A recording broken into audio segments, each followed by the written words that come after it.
Speech off. Hello, my name is Sienna Price. I have septo-optic dysplasia, which caused me to be completely blind, and it caused me to be on the autism spectrum, and I have complex PTSD.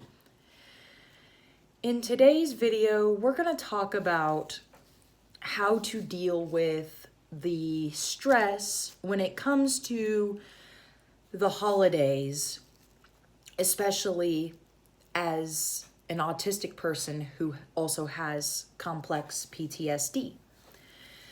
So if you're an autistic person, or if you're a person with CPTSD, or if you're a person with both, in my instance, I'm a person with autism and CPTSD.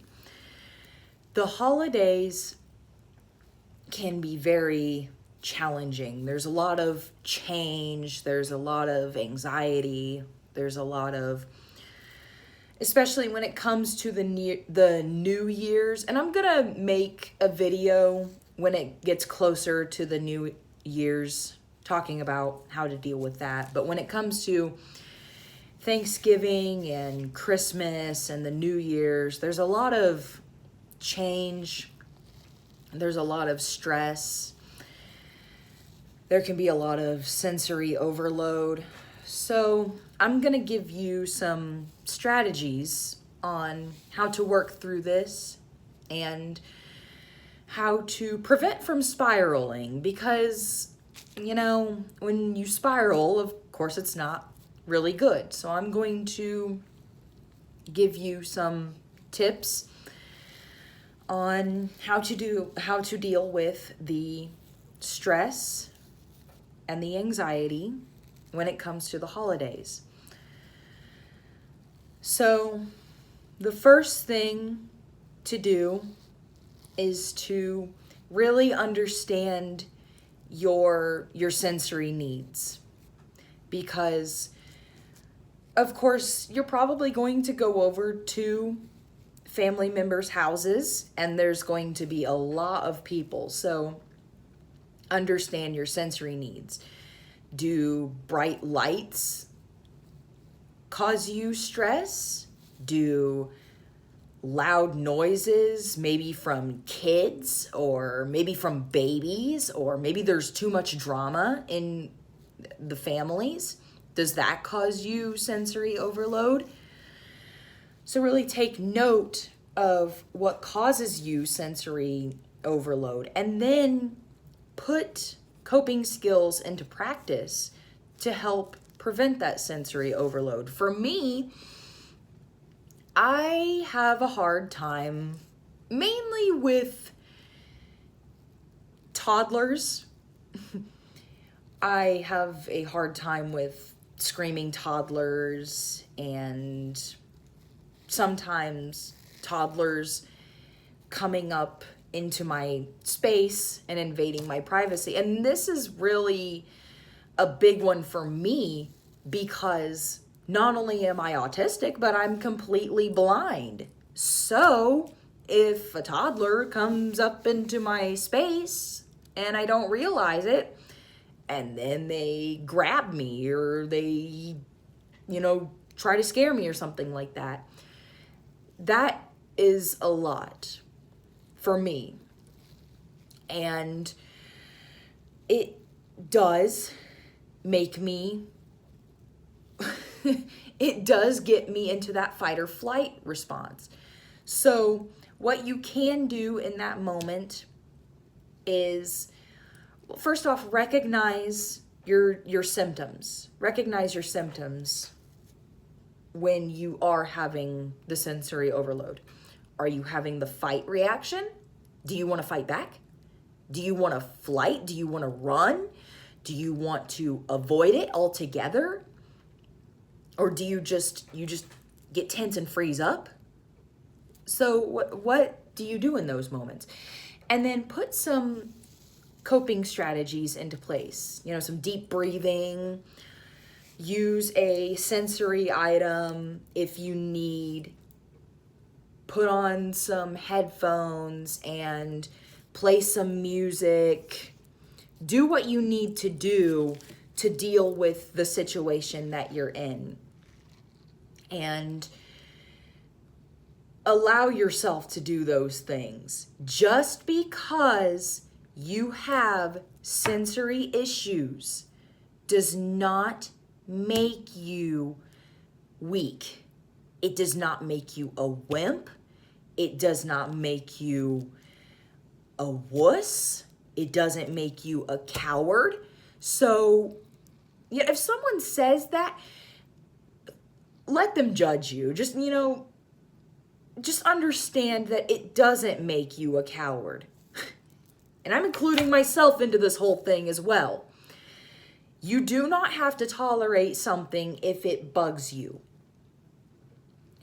So, yeah, understand your sensory issues, and then once you understand them, put coping skills into practice to where you can deal with those challenges. And if you need to escape to a quieter place, then by golly, do so.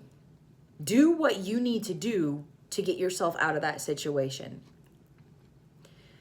The next thing is breath work.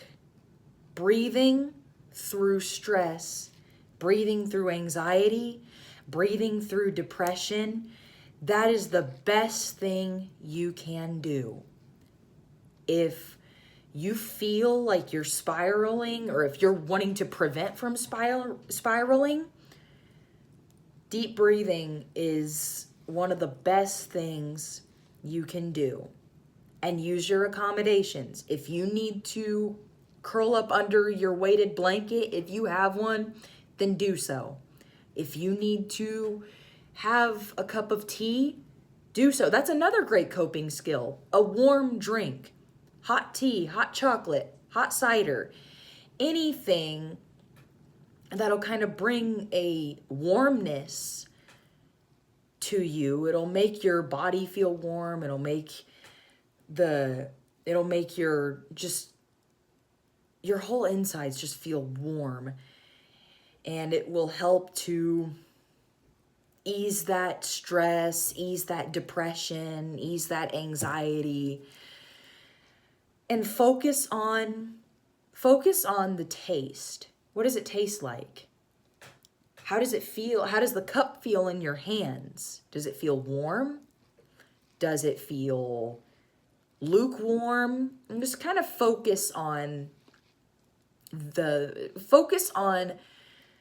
basics, kind of ground yourself and tune into your senses. So that's another good strategy. Another amazing strategy, music. Creating music. Now, for me, I'm an improvisational musician, so I like to create the music without really thinking about it. And well, also, if you're trying to think about something when you're already stressed out, that will really cause a lot more stress on your brain. So find an instrument that you have in your home, or even just singing. You can even hum. Just hum a little piece that sounds good to you. You can hum a Christmas carol, you can hum your favorite song, or even just hum a little improvisational melody that your heart comes up with. It's always good to have music as a way of expressing yourself. It's a good thing to distract yourself from the stress and anxiety and depression, or possibly the PTSD flashbacks that you might have, because sometimes during the holidays, if you have PTSD, or if you have autism and PTSD, flashbacks may happen more constantly during the holidays. So find an instrument, find a quiet place, play your instrument. And if you don't have an instrument, and if you can sing, find a quiet place with no distractions, and then sing. Just let it out. Let your body do what it needs to do. If you want to move, in your seat while you're making your music, then move in your seat. Don't listen to the judgment that says don't do that. Just do it. Do what makes you feel comfortable. So, those are some things that can really help to regulate your mood and your nervous system during the holidays if you are an autistic person, or if you're a person with complex PTSD, or even if you're both. If you are autistic and have complex PTSD at the same time, these are some things you can do. Also, oh, I forgot to mention another thing you can do if